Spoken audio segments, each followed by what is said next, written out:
బృందావనం నుంచి కృష్ణుడు వచ్చాడే కృష్ణుడు వచ్చాడే యమునా తీరాన ఉన్న రాధను చూశాడే రాధను చూసాడే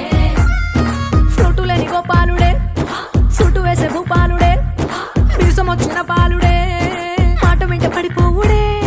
కటిక చీకటిలో కన్ను కడతాడే వెన్న ముద్దలని వెంట పడతాడే కోల చేస్తాడే కాలమేస్తాడే మాయలోడు వీడే హై బృందావనం నుంచి కృష్ణుడు వచ్చాడే